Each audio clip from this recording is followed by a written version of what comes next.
in a moment. Welcome. Thank you for being with us today. All right, I'll get started to ensure we have plenty of time for this wonderful discussion. So welcome everyone to the fourth session in PRIME's Accreditation and Ranking Impact webinar series. My name is Sophie Konski, and I am the Manager of Programs and Engagement for PRIME, or the Principles for Responsible Management Education. So this series responds to a growing shift across business and management education, a renewed focus on societal impact, sustainability, and responsible leadership as key components of both accreditation and ranking standards. Thank you once again for being with us today. Please do make use of the Q&A function to engage with the panelists and our team. We definitely welcome your contributions, and we'll keep an eye on that throughout the session today. For this episode in our series, we're joined by not only a longtime collaborator and peer in this space, but a member of the founding task force of PRIME, actually, the European Foundation for Management Development, or EFMD. Today, we will begin to unpack the evolving landscape of accreditations and societal impact in the management education space. As global challenges reshape the priorities of business schools and their stakeholders, accreditation bodies like EFMD are highlighting the importance of values-driven leadership, ethics, and the integration of sustainability in management programs. This session explores how institutions can align their practices with EFMD's sustainability and educational excellence criteria through EQUIS, while drawing on the tools and frameworks offered through PRIME to do so. So things like the Sharing Information on Progress report, or known as the SIP report. Our expert panel today includes voices from EFMD Global, the PRIME Secretariat, and a member of the PRIME community who bring firsthand experience in accreditation and impact reporting. So together we'll delve into opportunities for using PRIME engagement to support accreditation efforts, enhance program relevance, and showcase excellence in responsible management education. And with that, today we're honored to have with us Meredith, Alfons, and Maha. I'd like to invite the panelists to kindly introduce themselves. So Maha, you're first on my screen. Welcome. Yeah, hello everyone. I'm Maha Mourad. I'm a professor of marketing, and I'm the Associate Dean for Undergraduate Study and Administration in Onsi Sawiris Business School, the American University in Cairo. Within my scope is the accreditation. So it's part of my scopes to look at the accreditation and assessment, as well as the students' developments and the operation of the school. In addition to the undergraduate studies, we have 3 departments in our university: economic management and accounting, and we are running 6 undergraduate programs. Thank you so much. Alfons, yeah, please. Yeah, so I'm Alfons Sauquet, the former dean of a school in Barcelona, ISADE, and currently, excuse me, Quality Services Director at EFMD in Brussels. Quality Services at EFMD means engaging with all the accreditation that EFMD is delivering. It's EQUIS, program accreditation, and different kind of certifications, BSIS, EDAP, and etc. There's a number of things going on there. And I've been involved in management education in different roles, not just as a dean, but actually chairing the board of GBAC and chairing the board of ABS, the Academy of Business Society, which is so this is a topic that is very close to my interests since a very long time ago. So very happy to be here, and thank you so much for the invitation.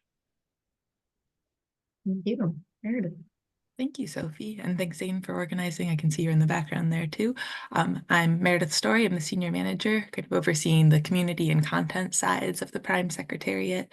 I come from a PRIME school originally, so I grew up in the community through my master's and PhD, worked for the UN Sustainable Development Solutions Network before finding a more permanent home here at PRIME in the UN Global Compact. So excited to be here with you all today. Sophie, I don't want to steal the show, but if I might start driving the ship then. For those of you joining in, and it looks like we have a rather healthy crowd joining us here today, the session is recorded. But we would love you to, since you're joining us here live, to be able to share those questions, just like Sophie said.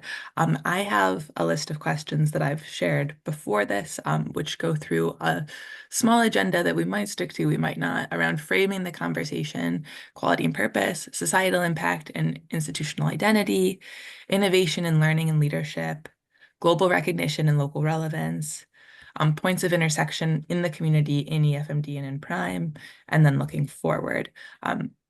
Full transparency, this list is entirely too long to cover in an hour, so we will be driven by whatever comes out more naturally from this conversation, but I'm not afraid to leave that agenda to the side if there are pressing questions that come in from the community. So perhaps just to dive on in then, Alfons, I'd like to start with you around EFMD's long helped define what quality looks like in business education. I mean, quality and excellence are synonymous with that EFMD name. In today's context of global disruption, shifting societal expectations, and demand for sustainable solutions, do you feel like that is an evolving definition? How do you feel that the place of this context fits today? Well, just a very interesting and relevant question, of course. Well, on the one hand, I have to say that there's no constant definition of quality whatsoever. So quality relates to a specific context. And this, I mean, the fact that the EFMD, and let me speak about accreditations. So just to make sure that we focus a little bit the topic. So let's imagine that within an accreditation, a global accreditation such as EQUIS looks at different contexts. Now we have to take into consideration the different contexts. So the fact that contexts are important and they change and they are not alike. I mean, they are similar maybe, but they are not identical. So in a sense, quality has to be applied to a very specific context in any case, despite, even if the world will be flat, no changes, no challenges whatsoever, still there would be a different way of approaching quality. Now, I'm very glad to hear that you associate excellence with quality, because this is these are the two poles around which EFMD operates. So it's about quality, but it's about the aspiration for excellence. And in this regard, we pay attention to each and every different that is taking place. So to some extent, and surprisingly, to some extent, whatever is going on in the world, speaking broadly enough, shouldn't scare us in this regard, because it's just a matter of seeing what is possible within the specific context in which we live.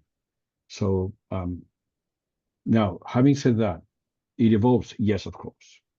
So for example, when talking about sustainability, if you would, in EQUIS, we address all these issues under a standard called ERS, E-R-S. E stands for ethics, R stands for responsibility or social responsibility, and S stands for sustainability.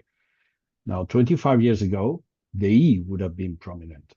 Ethics would have been the name of the game. At that point, that was the issue that business schools. After 10 years later, maybe social responsibility. Today, sustainability. So are we throwing everything out because sustainability is the main thing? No, but we are adding different pieces here. So that's the way we adapt. Are we going to add anything related to geopolitics? Hopefully not. But it may be one of the topics that we have to address in the near future. I don't know. But so that in short, quality evolves, and at the same time has to be faithful to its let's say, core principles. I could talk hours about that, but so I stop here and I leave my partner to add to it. Sounds good. Thank you. Maha, anything to add there? I would like to add, using my case, my school as an example, and just as an accredited school with the EQUIS, so how we translate this to our reports and our reporting system as well. So quality of education, we have a very high commitment to quality of education in general, okay? But the definition of quality of education traditionally is not like our definition now. when we used to define quality of education in a traditional way to report for our accreditation bodies and so on, we used to look at the output of our research. We used to look at the perception of the labor market to our graduates, the salaries, the internationalization, our networks, and so on, and translate all of this to quantitative measures to measure our ranking and the perception of the education system. But now with the dynamic change, as you just mentioned, the context is changing and we need to be very dynamic. So that's why we revisit the definition of quality every single year. So whenever we put our strategy or we revisit the strategy, we start defining the quality of education and try to be as practical as possible, because in our case, we have to document everything for our accreditation bodies later on. So we are trying to be very specific when it's come to how could we measure quality now? How could we integrate the ERS, as you just mentioned? 1 year we have to focus more on ethics, and we have to introduce a new course about ethics, or to introduce several courses about sustainabilities to show the social, our social impacts and so on every now and then. So we are looking at the quality of education now as a holistic approach. And we are trying as much as we can to integrate, to be dynamic, and every year revisit what is the definition of quality, and we revisit our strategy as well. Definitely, we are integrating technology. It's not an optional.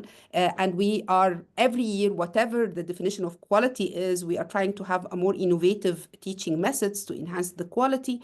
And we have also incorporated sustainability in most of our aspects. This is how we believe that the students must be aware, not only awareness about sustainability, but to practice it as well as much as we can. Globalization, we always look at the global standards, and we are trying to use benchmark and to compare ourselves with the global standards. But for us, the main point is that we are adopting the environment of continuous improvement. This is part of the DNA of the school, and this is thanks for all the accreditation bodies for changing the DNA of the school, that continuous improvement is part of our day-to-day operation, and it's quality assurance and accreditation. And what we actually love about accreditation is not only because we identify the gap, and every year we are trying to revisit and close the loop, but also it's good for our reporting system. So you keep reporting what you are doing and what you are enhancing, and the trial and errors and what you need to change and so on. So this is also extremely important for us. And usually we believe that quality of education should be integrated with the school strategy. So when you have the strategy, and from the strategy you have different task force, and from the task force you have KPIs and so on, this helps us in monitoring the quality and closing the loop as much as we can. And finally, we also keen to include as much as we can our stakeholders.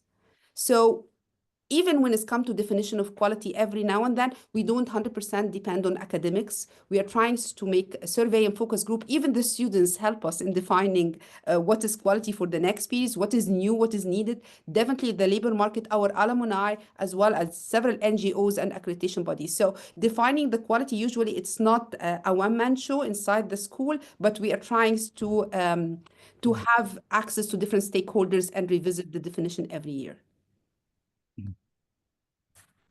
Very good. Thank you. I'm going to stick to the question that I had listed next, but I do want to adapt it a little bit based on what we just said here. So the next question would be, excellence today seems to require more than strong research outputs or internationalization. How do you see values like ethics, inclusion, and long-term societal impact being reflected in the way your schools are evaluated? But then maybe as a follow-on question, it sounds in both cases like who is like the cart and the horse question is also a bit prevalent there, where if you're revisiting quality every single year, how much are you able to drive what the next year looks like? Or Alfons, in your case, if it was first trendy for ethics and then responsibility and then sustainability, are you driven by those evaluations and that content that is placed within the narrative, or are you driven by the societal expectations and the changes around us? That's also a good question. No, I think that, I mean, we are aware of the main trends, the main drivers. So, for example, you talk about research, okay? So some years ago, well, we could say 5 to 10 years ago, when talking about research, everybody was looking mostly and predominantly to academic research outputs. Okay, for a variety of reasons. One of them being that it was easy to count, easy to measure, and easy to report. Then we are moving into, the trend of the day is impact. It's a little bit of too wide of a term, but anyway, well, let's talk about impact whatsoever. So when talking about research and impact, then in here we have a number of challenges, but we want to address them. So to give you an idea, we put together a task force of 2 years of more than 20 deans actually to look at what it means practice-oriented research. So research that actually has a purpose, a more impactful purpose directly.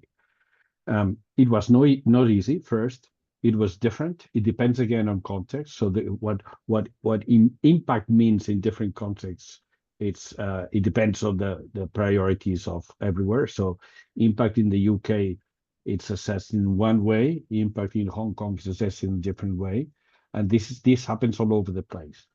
And now, having said this, the important thing is that schools, when reporting about impact and research, they have to learn how to do it first.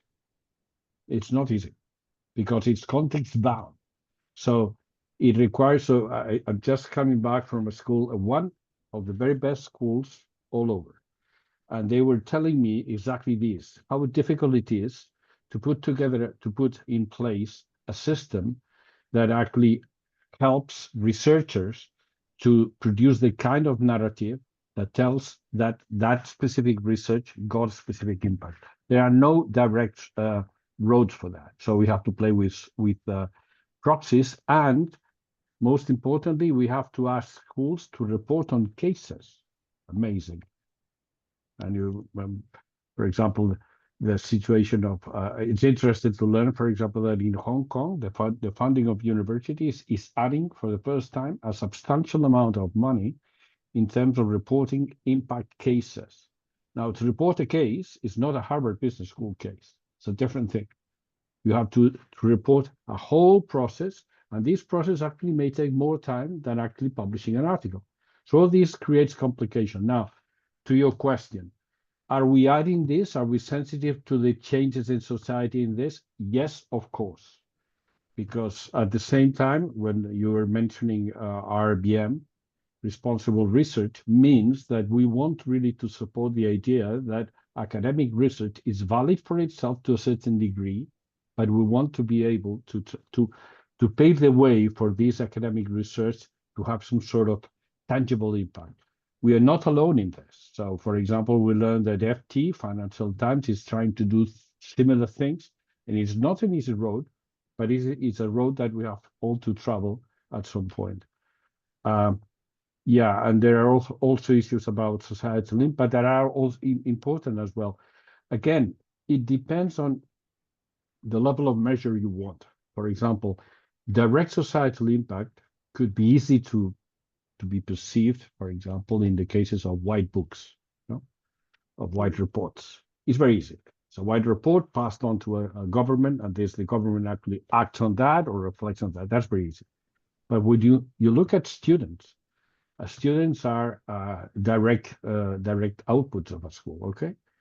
But the societal impact of these students in the long term is not so easy to measure. So, and then all these has to be taken into consideration. You can have students, let's say graduates, not students, graduates sitting in different boards, graduates actually acting on being politically active.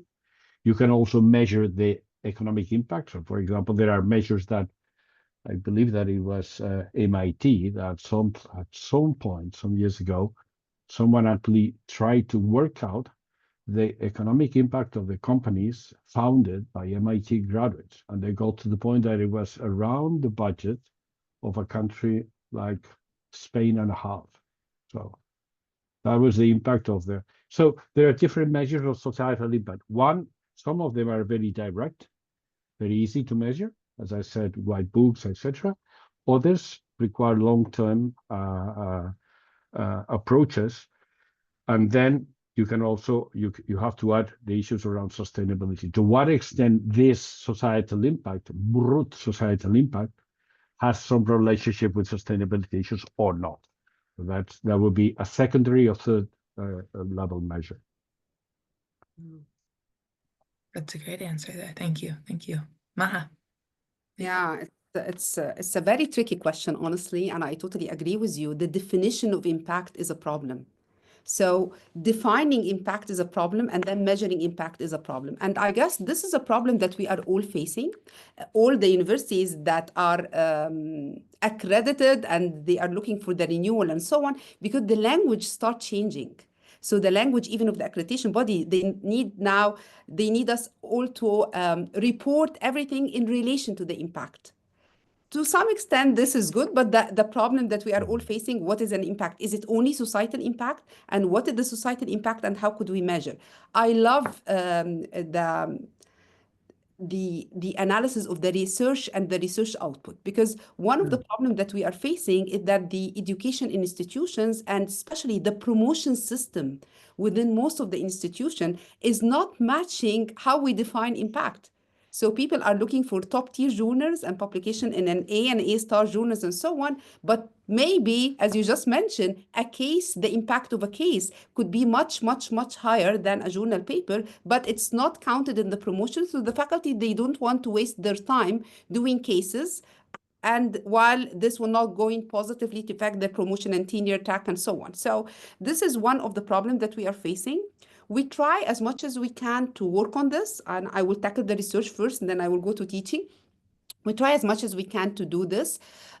We created a center for case writing, and it was the first one in the region. And the idea of writing cases relevant to the context in the region, not only just taking Harvard Business Review cases to the classes. We are for experiential learning, and we are using cases, so we try to create our own cases and so on. And then when it's come to the promotion and tenure, all what we did is just to give some points for the cases. So we are encouraging the faculty to write cases, because it takes some points. Definitely until now, it's not equivalent to a journal paper. However, if you look at the impact of the case in the classroom, because it's very good for the faculty to create your own material.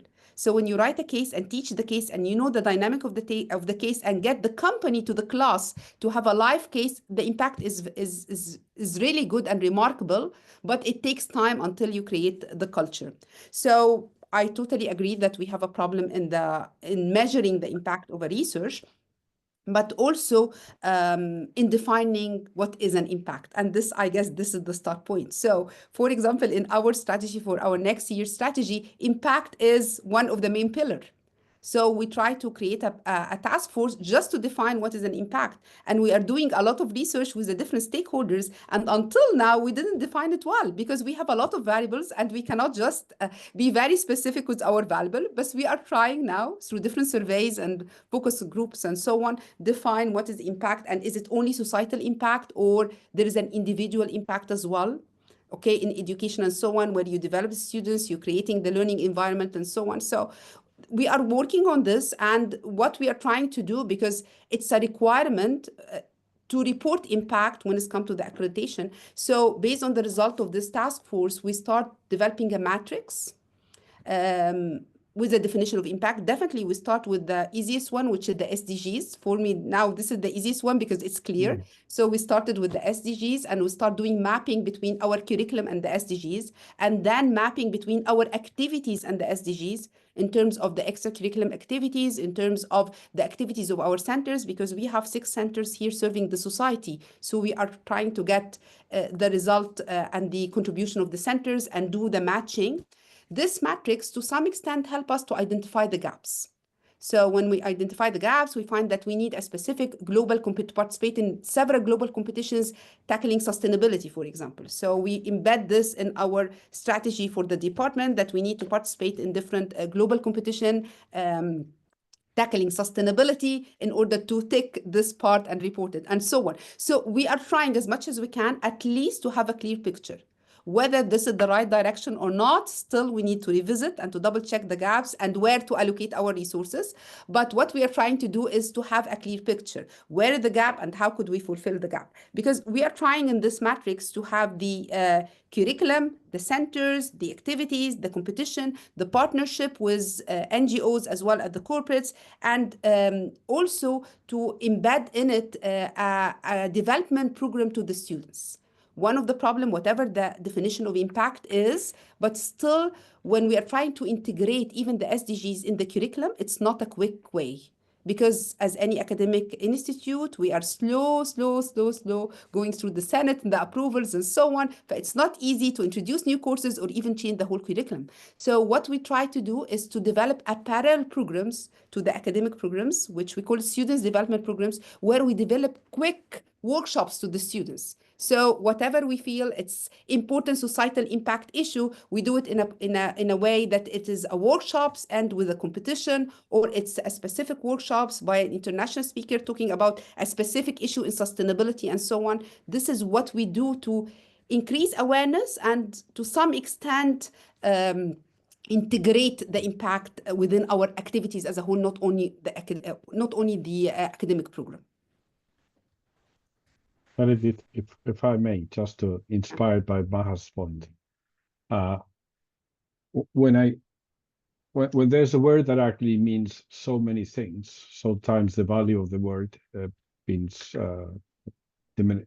diminished. So when we talk about impact, everybody talks about impact on everything, and what exactly are we talking about? But this is a substantial problem here. But I'm going to talk about two things very quickly. On the faculty management that Maha pointed out, that's very clear. We keep asking schools, you should be developing, or you could be developing different kind of research with more impact. And we know now what it means. So with the real consequences that go beyond the academic peers. While at the same time, we have internal management systems in schools that actually are not incentivizing this kind of approach, because our promotion systems are based on traditional academic peer review articles and so on. So we have to play with that.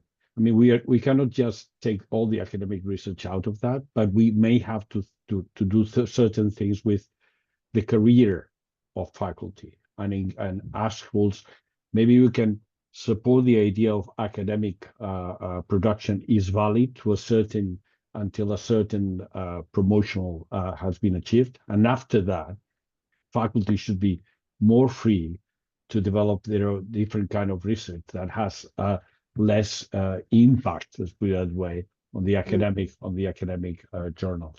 And now this is a system. So we introduced that, and that's why we revised all the standard about research, because we wanted schools to learn that you are legitimately or legitimized to do that.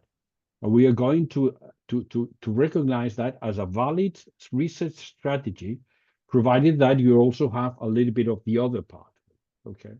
So all this has to be a little bit balanced. So that's a very relevant point, as Maha pointed out.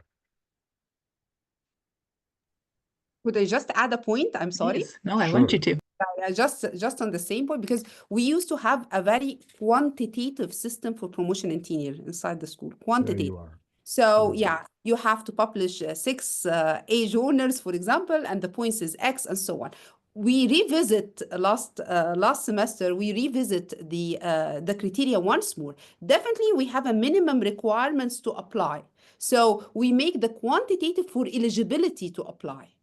But we enhance the qualitative aspects of the evaluation to show the impact of each paper and so on. So we are trying to focus more on the qualitative. So what the message that we are trying to communicate to our faculty, yes, you still need minimum number, because we have to follow the rules, and it's the rule of the university and the country and the Ministry of Higher Education. But on the same time, this doesn't indicate that you're going to get promoted.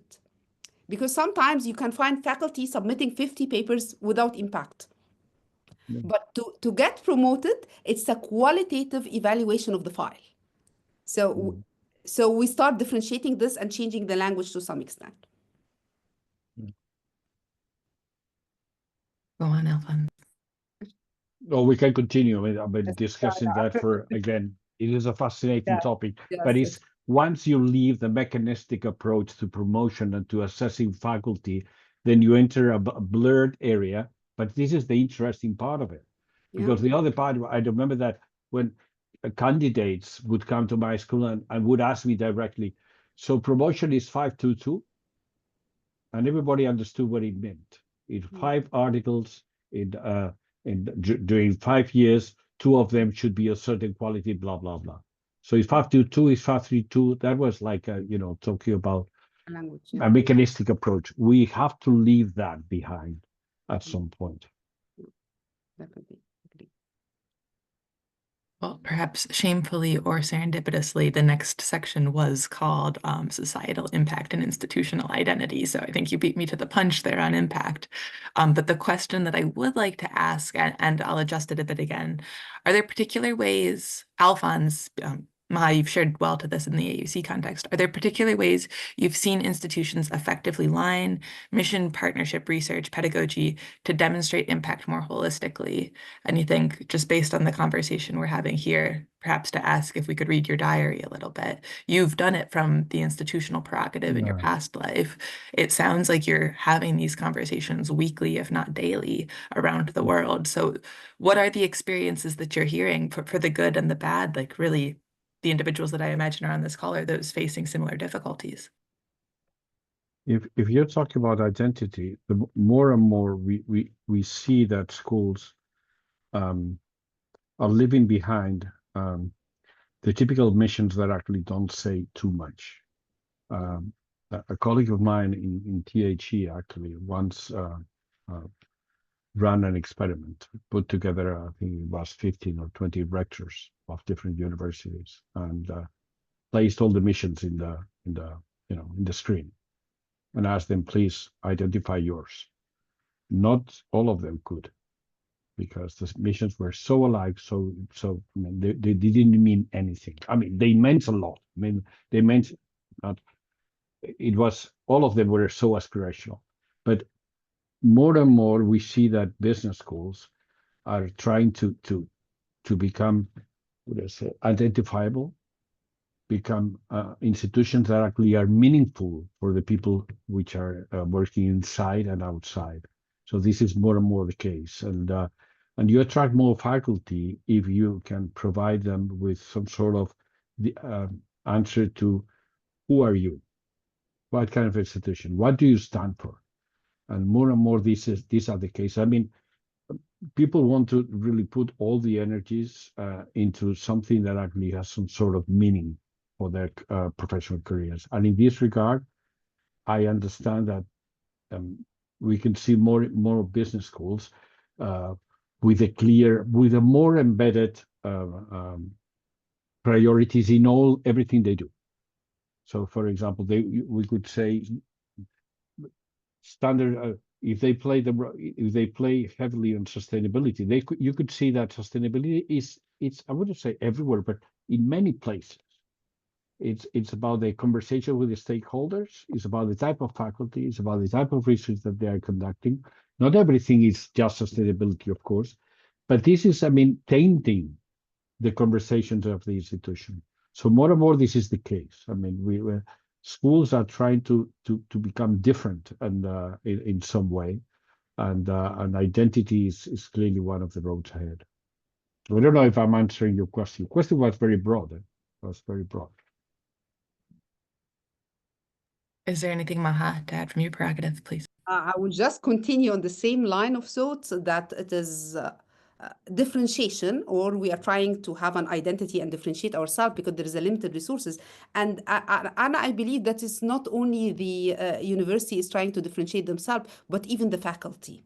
Yeah. Because now it is extremely challenging. Teaching became extremely challenging. You go to the class, what is the impact that you're going to have? If it's just saying the material, students can just access the AI and can get even a better, a more comprehensive material and a different way of even explaining the materials. And so what is our contribution to the class when you go there? What is our impact? So it's also, as a faculty, we need to differentiate ourselves. So very challenging, and it needs a lot of brainstorming sessions and developments and new ideas. What is the unique value proposition? I'm a marketeer, so this is my language actually. What is the Yeah, unique yeah. value proposition that I will going to add in the class?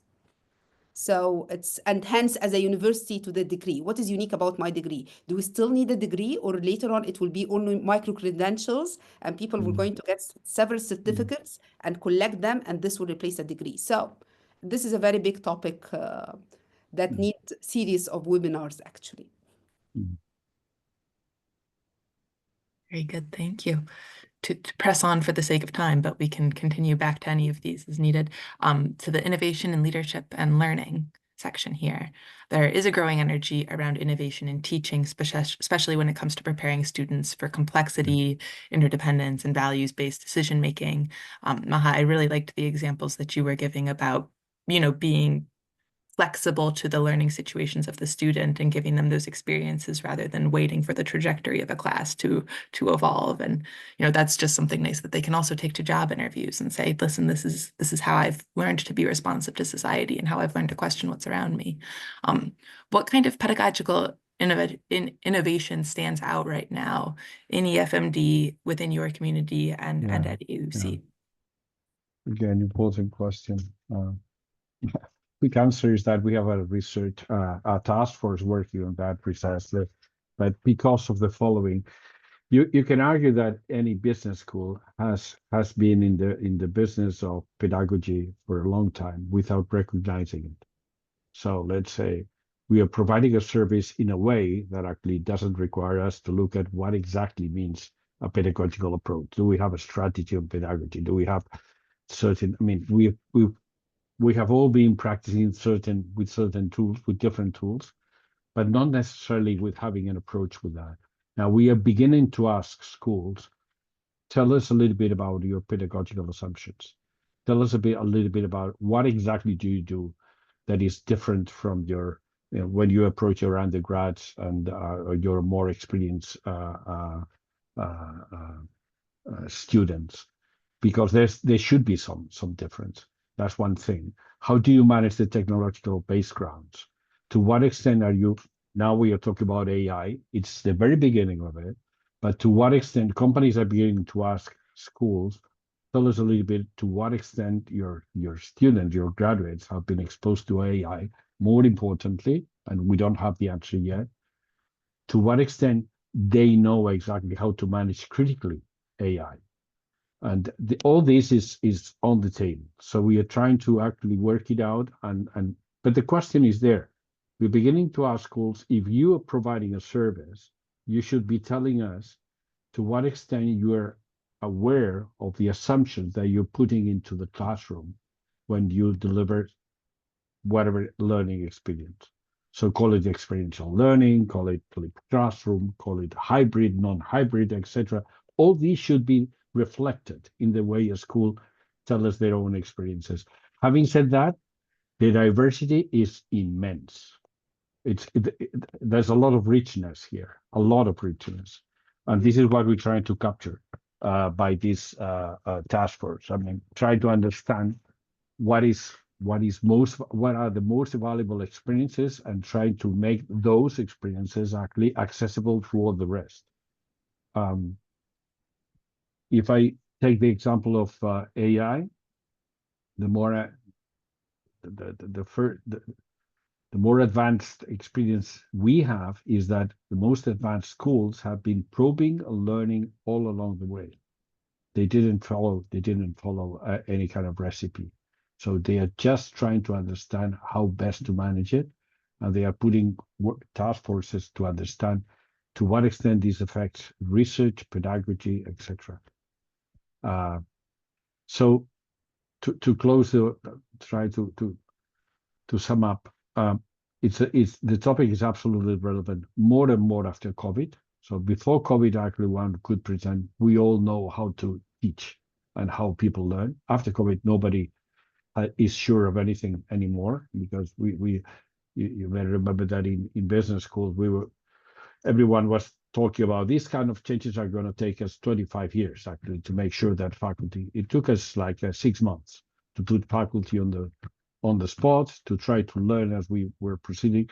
If this is the experience with AI will be the same, and we have to actually ask schools to become reflective on what they do. And this is a complete new area. Now, this also relates to the issue that we were talking before about sustainability and impact. To what extent are you sure that the cognitive transmission of certain knowledge actually is being embedded in the professional life of students? And this is also a very major challenge, of course. Yeah, I would stop here for that. Yeah. Maha, please. Thank you, Alfons. I totally agree. To define now what is experiential learning is very challenging. It's beyond a course project-based learning. It's beyond active learning classrooms, simulations, and so on. We all used to do this. But I guess the challenge now is that the faculties are trying to find a way to teach. Because actually now it's not a matter of having a text or having a PowerPoint and teaching with the PowerPoint. This is not there anymore. So what you're going to give in the class, it must be experiential learning. So what could you differentiate yourself with, and what tool you can introduce that is not used several times, or that the AI cannot just use? And because if it's a project based, now they just put the AI, for example, in the marketing, the persona, and the AI developed the marketing plan. So even when it's come to course-based now with the AI, you cannot actually test the contribution of the students. And I guess the problem that we are facing is two parts. The first part is what type of experiential learning to integrate in the class to be unique and to guarantee that the students pass through the learning process. The second part is that we have a very high challenge in how to do the assessment. How could we assess the students? How could we grade the students? How could we double check that there is a contribution from the student side and it's not AI? And on the same time, we are trying to train them to use the AI. So sometimes there is a conflicting message, whether they depend on the AI or just use the AI to support. And I guess one of the problems is that we need training to the faculty first before we are looking at the students. So the faculty, they need to know exactly how to use the AI and how to use different tools and how to benefit from this and how to integrate this in the experiential learning to be able to create and to develop the course in an effective way and translate this to the students. Definitely, we look at several options when it's come to experiential learnings, and now it is mainly beyond the classroom. So we are trying to have a more interdisciplinary experiential learning approach where students, business students can go, for example, to focus group lab in the psychology to do an experiment. So the idea itself of going out of the classroom for a field visit or to visit the company, instead of getting the company to the class, we are sending the students to the company to spend the day there and so on. So this is one of the way where we foster the collaborations with the employers, and we are trying to give the students more hand-on experience. Sometimes we go for beyond this. We have a co-op programs where we send the students to work for 6 months in a company and then return back, and this is the type of assessment. So we try to go out of the classroom. And also what we are trying to do is to have not competition, but sometimes we call it challenge or a problem-based challenge, and we integrate the competition now within the course. So instead of having a course, an academic course, and then a competition as an extracurricular activities, we are trying to integrate both of them. So the course or the assessment of the course is in a form of a competition. This is one way to assess and to have more experiential learning. Also, what we're trying to do is we used to use it, but now after the COVID, we are trying to use more COIL courses. So the idea of having more, the course is taught by 3 or 4 universities together. So it's not only one university, but 3 or 4 universities together, getting together through the COIL, the internet, the Zoom lecturing or whatever, and having the students from 4 different countries working together as a group for a specific channel. So in this case, you are trying to do the impact by giving them more global interactions with other students, different cultures and so on, and they face the challenge, different time, different expectation of the course and so on. So it's part of the learning process. So I believe we have several core courses here in the school, and I guess that they are having good contribution to the students in spite of the complaint of the students in the beginning, okay, because of the uncertainty. Different faculty are evaluating, they don't know exactly what will happen and so on, but usually the end result is positive, and they feel that they get introduced to different cultures in different universities and so on. So it's win-win. The faculty is developed because the faculty will interact with 3 or 4 different faculties in different universities and the students as well. So this is one of the way. It's not, it's a type of experiential learning in the course, but it's the design of the whole course as well. We're trying to work on this. When it's come to the AI, definitely it's a challenge. So what we're trying to do now is we have definitely a task force for AI trying to solve the problem or to understand what is there. But also we are trying to make some matching with some courses. So for example, in the accounting, if there is a specific AI application that could help in solving some technical issues in the accounting, we send the faculty for the training first, and then we adopt the technique inside the classroom and we change the whole course. So this is one way where we are just making a mix, start with the faculty development and then upgrade or integrate or change or restructure the course. It's a very interesting avenue to go down, particularly from the Prime perspective, because for the last 3 years, we've been working with the Lego Foundation and Lego Education on experiential learning, learning through play, and all of those.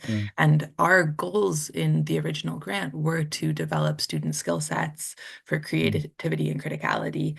But as we got through the language of joy and meaning and active and social and iterative, we found that the skills of the educator and kind of the quirky sort of confidence it takes to build unique learning environments in your classroom day after day, week after week, was something that not all business professors felt equipped to tackle. That, you know, you're doing it the same way that you've done it, or you've reached your tenure point, or, you know, any number of variables, or even just the idea of bringing your whole self to the classroom when you're used to wearing a certain face or a certain hat. And so are there experiences, what we've worked through at Prime is finding those standout experiences and working to amplify those stories. So, you know, a finance professor who's doing XYZ, you know, finance and accounting aren't necessarily the playful go get 'em areas of thought often, but when you've got great examples, it can be inspiring across the discipline. So we've worked to kind of try to capture and share methods together, but I wonder, because we all kind of swim in different swimming pools, but on the same issue here, have you seen examples of really taking the experiential components or innovative pedagogies and amplifying that to make a difference? I'm trying to think. I've been looking at. I'm impressed a number of times by the way schools do more than they report. So, for example, to give you an idea, if a school would have been working with these, let me summarize, the Lego approach, okay, and I know very well what they stand for because they're coming from Denmark and all that, and I've been there working with on learning issues. Probably the school wouldn't report directly on that. I mean, they may have like 2 or 3 cases hidden, like hidden gems in the school, and they would report differently. So that what we're trying to do now is to ask schools, don't tell us the normal way of doing things, because we know what it is. And we know that you do it very well, and you've been doing very, very well for a long time, etc. We'd like to know more about these exceptional cases that may be of inspiring. And we are putting together, and when we're looking at the pedagogy, one of the conclusions that we're getting at is that we should be asking schools, tell us about your exemplars. Tell us about the borderline, I mean, the edge experiences that you have, because these are a little bit hidden. So at this point, it's difficult. I mean, I could report on one thing here, one thing there, but to me, the most important thing is that most schools are doing this in some way. And our task basically is to highlight that there's an opportunity here for you to tell the world how well you're doing in here. This is what we want to report. So we want to become a little bit of a platform, or loudspeakers in this regard. So if they in Cairo, Maha is working in a specific way, we'd like the school to not to be constrained by the frame of a typical accreditation process. Actually, no, tell us exactly what's new in what you do. So don't tell us the typical supply process, etc. And this is where we are, and this is what we are after, to precisely to try to capture these experiences and make them publicly known, and so they become source of inspiration. Because the other thing we've learned is that business schools learn very quickly. So it doesn't take a long time actually to adopt. I mean, we've seen that in COVID. How long did it take? Nothing. Right? You just do it immediately. So if we can provide let's say, the spirit, the culture, the attitude towards being more receptive, it's not our task to do it, but our task is actually, from an accreditation point of view, is to diffuse it as fast as possible. That's true. So maybe Maha is more on the examples. I'm more on the system analysis. Yeah. Yeah, I totally agree, and that's why now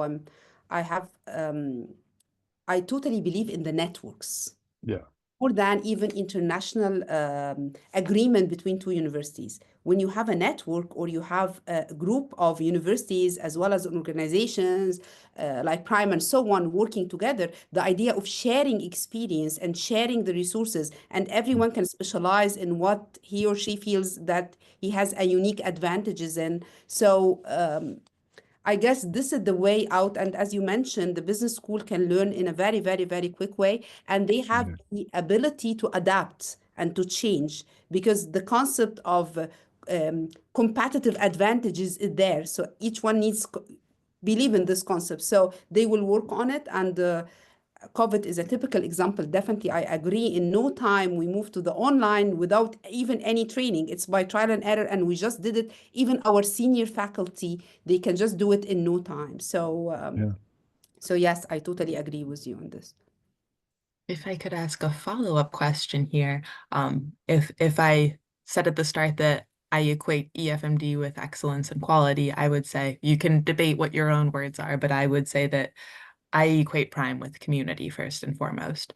So when you, Alfons, consider how these stories are elevated and shared, is where could I direct the people that are watching this live, or in a curated sense, where could they go to learn these cases that are being shared to EFMD? What would be the best way to amplify those voices and then to run with it? That's a brilliant question. That will keep me thinking for the whole night, I think. That's a good question. No, I think you're absolutely right. Informally, I think it's around it's in conversations led. At EFMD, we tend to think of ourselves as a sort of a community, I say, and one of the mottos of EFMD is I'm part of it, and we say that up and up. But you're absolutely right. There should be something more systematic. We have cases, okay, and we have places where you could find that. There are journals, and the EFMD has a journal called Global Focus, and there are a lot of reflections there. But if we are really into this, and we are beginning to be into this pedagogical, let's say, shake-up in a way, actually, right? We should be more systematic. And I think by now, what we can do is actually highlight prices, highlight experiences, but there might be a time for this kind of conversation, making it more, accessible. So I like your question, actually. It's very appropriate. Maha, anything? Or I have a question off to the side if not. In our case, just sometimes we share knowledge and experience, focusing on the local community. So whenever we have a chance for a course like, for example, the one that I just mentioned with the 4 different universities, teaching, for example, green entrepreneurship. This was one of the topics. We opened this course for the community to access. And when we say the community, we are opening it for public universities in Egypt, not only for the students, but also for the faculty. So whenever we have an events or we have hosting a conference or whatever, we are trying to encourage faculty locally and in the region to come and to attend. The same when it's come to competitions. So now instead of doing competition to our students, we are trying to make them compete with other students in different areas in Egypt, just to have the same chance and the same competition. And we believe that we learn together. So the faculty, when the faculty start interacting together, they learn even a new way of evaluating and so on. So we do it in this case. And sometimes also if we have a live case, for example, and the company is coming and so on, we open the competition for everyone. We just had one yesterday and the competition was for everyone and the students who won from a different country. So it's in the region. So we are trying to make this in the region as well, as much as we can. But still, if there is a formal way or a specific business association for the region, for example, okay, where we share relevant examples, because we also share the same challenges in a specific region or whatever, definitely it will be a very effective platform.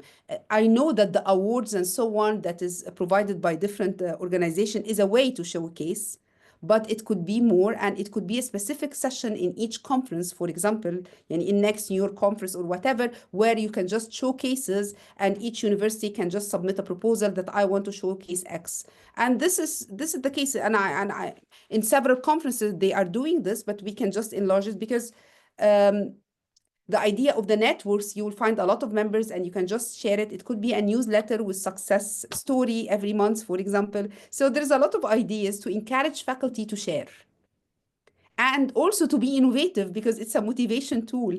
If I know that there will be an award or I can just apply, or it could be a case, maybe I will be encouraged to involve in a new experience and taking the risk with my evaluation, which is a big factor when it's come to the faculty.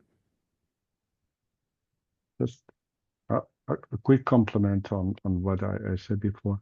I mean, there are, of course, many informal ways to do that. I mean, there are conferences, roundtables, etc., being organized, and in fact, all this conversation is taking place already.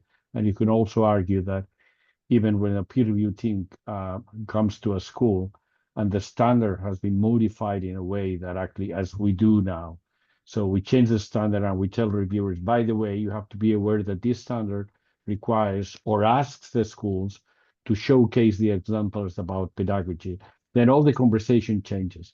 But to your point, this is not enough, probably, and there should be a more systematic way of approaching that, because actually this will take place and this opens up the possibilities, but we're just accelerating a little bit the process, and there could be parallel ways to do that additionally. That's true. And we've had a little bit of a focus on experiential learning and active engagement in the classroom. So I appreciate that the question that we've received from the community feels a bit like a connect and extend exercise here. So Alfons mentioned that business schools are quick to learn. How can this transformation extend to other faculties within a university? Talk to the provost. I mean, we can normally business schools, and I think most provosts know that or vice chancellors know that the business schools are fast because they have probably less inertia. I mean, I can understand that in a school of engineering, actually, you have a lot of, let's say, technology behind that, whereas we are fast because our material, our stuff, the stuff we deal with is much more like a service. Okay, so we can actually modify things very quickly. Now, universities tend to know that and tend to actually use not always for the best business schools, a little bit like a spearheads. So, for example, we see that they've been used as spearheads for internationalization. So say, let's use the business school because it's very easy. And then after that, the whole university will come behind that, and will start, creating a sort of cooperation. This has taken place. Now, in terms of this kind of pedagogy, it's difficult to say how, but definitely if we can actually highlight the role of business schools in relationship to pedagogy or sustainability issues, definitely they have a better position to negotiate internally into the university, and they can become more of an exemplar. But it's well beyond what a business school can do. It's more on the university side. I think, well, Maya, I mean, you are there.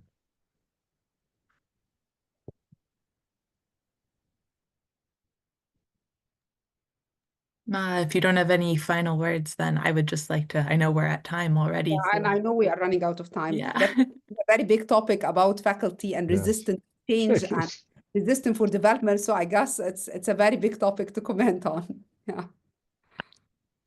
Well, with these conversations, sometimes we kind of started as strangers. We might have had one or two conversations before this, but I've really enjoyed kind of coming along on this with you all. And thank you for entertaining my questions. Alfons, I think I owe you an apology for both asking to read your diary and then giving you a question that would keep you up at night. So appreciation that you guys are both really engaged throughout this conversation. And thanks to the audience too for the questions that have come through. Sophie, I'll pass it to you. Excellent. Thank you so much, Maha, Alfons, Meredith, for your time and your insights today. I know the audience really appreciated it and look forward to sharing this conversation more widely and continuing the dialogue, both at Global Forum and beyond. So thank you all so much for your time and wish you a lovely rest of your day or evening, wherever you are. Thank you so much. Thank you, everyone. Thank you. Thank you. Bye-bye. Thank you. Bye.